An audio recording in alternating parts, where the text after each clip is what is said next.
আসসালামু আলাইকুম। একটা ইন্টারেস্টিং ঘটনা ঘটছে এবারে নির্বাচন আওয়ামী লীগ নাই, আওয়ামী লীগ ইলেকশন করছে না, বরঞ্চ Awami League no vote slogan দিয়ে নির্বাচন বয়কট করেছে। সে দেশবাসীকে বিভিন্নভাবে তথ্য দিয়ে বার্তা দিয়ে জানাচ্ছে মানুষ যেন কোনোভাবে ভোট দিতে না যায়, দেশকে ধ্বংস থেকে বাঁচানোর জন্য ভোট দিতে না যায়। কিন্তু সর্বত্রই যেন আওয়ামী লীগময়, মানে সর্বত্র আলোচনা আওয়ামী লীগ, এবং নির্বাচন কন্ট্রোলটাও আওয়ামী লীগের যারা ভোটার, আওয়ামী লীগ সমর্থক, তাদের মতামতের উপরে। জামাতের একক ভোটে জামাত বিএনপিকে ডিফিট করতে পারবে না, বিএনপির একক ভোটে বিএনপি জামাতের সঙ্গে টক্করে কোথাও যেন হিমশিম খাচ্ছে। একটা মৌচাকের চাক বেঁধে আছে আওয়ামী লীগের সমর্থকদের ভোট। মানে আওয়ামী লীগ চলে গেছে যেটা বলা হয়, সেই চলে যাওয়াটা যে চলে যাওয়া না, সেই চলে যাওয়ার আড়ালে যে অনেক বড় থেকে যাওয়া, এই যে মৌচাকের মতো তার সমর্থক ভোট ব্যাংক, সেটা দিয়ে প্রমাণ মিলছে।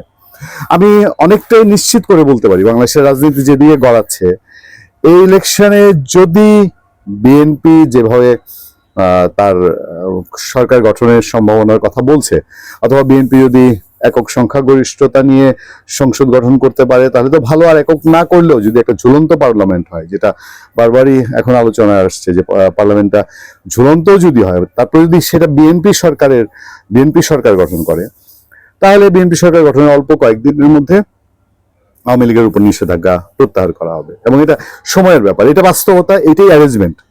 এবং সেই অ্যারেঞ্জমেন্টেই তারেক রহমান বাংলাদেশে, সেই অ্যারেঞ্জমেন্টেই তারেক রহমান এখন ভারমুক্ত। তারেক রহমান ফুরফুরে, দেখবেন যে এত যে প্রেশার জামাত নিয়ে, তারেক রহমানের মুভমেন্ট, কথাবার্তার সিদ্ধান্তে সেগুলো তেমন একটা ছাপ পড়ছে না, কারণ তার কাছে তো একটা বার্তা আছে।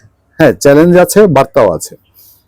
আর এই নির্বাচন বিএনপির হাত থেকে ফসকে গেলে, তাও জামাতের কাছে, যে পচা শামুকে পা কাটবে, তাহলে বিএনপির জন্য কত বড় সর্বনাশ ঘনিয়ে আসছে, এটা বিএনপি খুব ভালো জানে।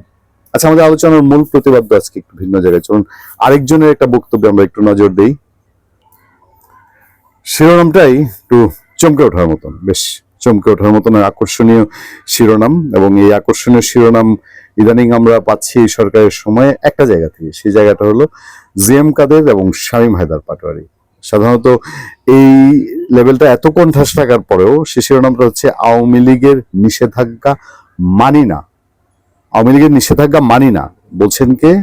সেটা হচ্ছে জিএম কাদেরের এবার অন্যতম সেনাপতি, বাংলাদেশ জাতীয় পার্টির মহাসচিব ও গাইবান্ধা 5 সাগাটা ফুলছড়ি আসনের লাঙ্গল প্রতীকের মনোনীত প্রার্থী ব্যারিস্টার শামীম হায়দার পাটোয়ারি বলেছেন, রাজনৈতিক মতের কারণে কাউকে জেলে রাখা বা রাজনীতি নিষিদ্ধ করার সংস্কৃতি জাতীয় পার্টি মানে না।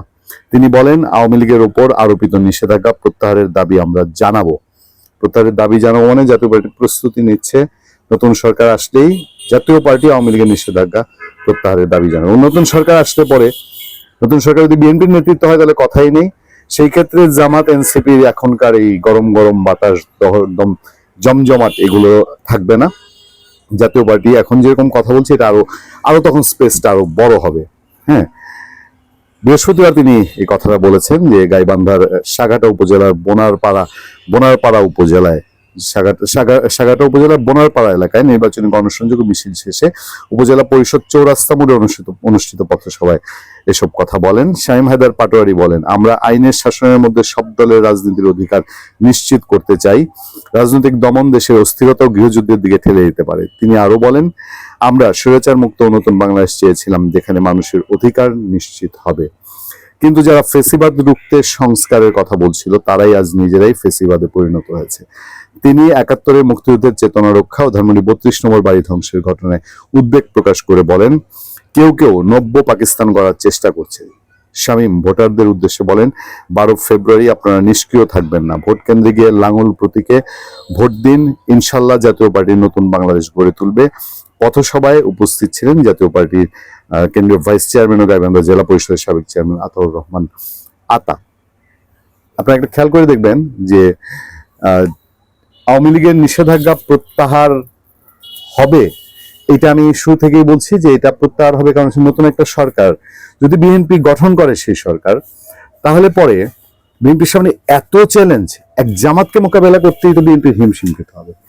সেই ক্ষেত্রে যদি আওয়ামী লীগের উপর নিষেধাজ্ঞা বলবৎ রাখতে হয়, তার ব্যাপক শক্তি ক্ষয় করতে হবে, এবং সেই শক্তি ক্ষয় করতে গিয়ে একটা সরকার বাংলাদেশের মতো এখন জটিল পরিস্থিতিতে অর্থনৈতিক চ্যালেঞ্জের মুখে, এবং বিএনপি প্রধানমন্ত্রী হিসেবে কিন্তু তারেক রহমান প্রথম প্রধানমন্ত্রী হবেন, তার অভিজ্ঞতার একটা বিষয় আছে, তার পড়াশোনার পরিধির একটা বিষয় আশয় আছে, তার দল নিজ দলও এটা একটা জটিল দল, এই দলেও কুতুব কম না, এই দলকে মেনটেন্যান্সের একটা বিষয় আছে। তারপরে তার দলের রুট লেভেলের যে অবস্থা, আমি যেসব নির্বাচনী এলাকায় এই নির্বাচনের সময়টায় ঘুরেছি, প্রত্যেকটা জায়গায় বিএনপির ভোটারদের একটাই আক্ষেপ, বিএনপির নেতারা যা অত্যাচার নির্যাতন শুরু করেছে, যা স্বেচ্ছাচারিতা শুরু করেছে, যা হুলস্থুল শুরু করেছে, এবং যে খাই খাই অবস্থা শুরু করেছে, এইটা আগামী সরকার বিএনপি গঠন করলে তাকে মোকাবেলা করতে হবে। সেই সব রেখে আবার আওয়ামী লীগ ঠেকাও, কারণ আওয়ামী লীগ দিনকে দিন শক্তি সঞ্চয় করছে, তার প্রতি মানুষের সেন্টিমেন্ট বাড়ছে, তার প্রতি ক্ষোভ কমে আসছে,